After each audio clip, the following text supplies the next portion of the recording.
शांत शब्द का, मौन शब्द का क्या अर्थ होता है?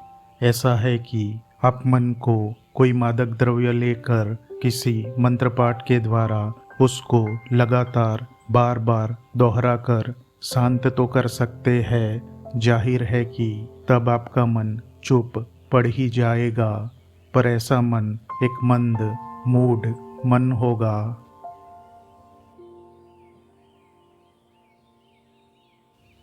जिड्डू कृष्णमूर्ति की बुक ईश्वर क्या है, प्रकरण 18, भाग 2।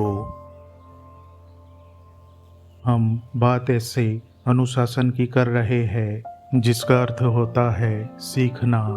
अनुशासन शब्द शिष्य शब्द से आया है। शिष्य वह है जो सीख रहा हो। अब यहाँ न कोई शिक्षक है न शिष्य है, आप ही शिक्षक है और आप ही शिष्य है। यदि आप सीख रहे हैं और सीखने का यह कृत्य ही अपनी व्यवस्था स्वयं लाता है। अब विचार ने इस बात का पता लगा लिया है कि इसकी जगह, सही जगह क्या है, तो अब मन पर भौतिक प्रक्रिया के रूप में होने वाली उस गतिविधि का बोझ नहीं है जो कि विचार है, जिसका अर्थ यह है कि मन पूरी तरह खामोश है, मौन है।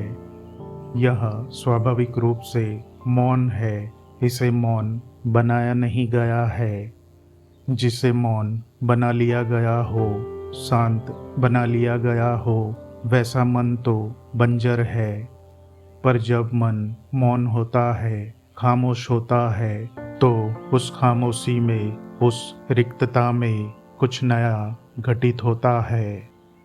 तो क्या यह मन, आपका मन, बिना नियंत्रण के, बिना विचार की गतिविधि के पूर्ण रूप से मौन हो सकता है, निश्चल हो सकता है? यह स्वाभाविक रूप से मौन हो जाएगा यदि आपको वह अंतर्दृष्टि मिल जाए। वह अंतर्दृष्टि जो विचार को इसके सही स्थान पर ले आती है। तब फिर विचार की अपनी एक सही जगह होती है, अतएव मन शांत हो जाता है। आप समझ रहे हैं कि शांत शब्द का, मौन शब्द का क्या अर्थ होता है?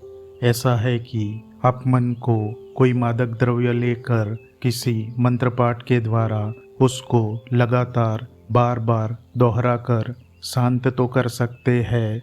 जाहिर है कि तब आपका मन चुप पड़ ही जाएगा, पर ऐसा मन एक मंद मूढ़ मन होगा। फिर एक शांति वह है जो दो ध्वनियों के मध्य में होती है, दो सुरों के बीच एक खामोशी होती है। फिर शाम की एक चुप्पी है जब पंछी खूब बोलियां बोल लेने, चहचहा लेने के बाद सोने चले गए हैं और एक भी पत्ता नहीं खड़क रहा है।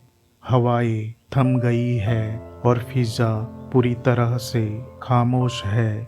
किसी शहर में नहीं, बल्कि जब आप कहीं बाहर होते हैं, कुदरत के साथ, पेड़ों के आसपास, या आप किसी नदी के किनारे बैठे होते हैं, तो एक चुप्पी उतर आती है धरती पर और आप उस चुप्पी का ही हिस्सा होते हैं।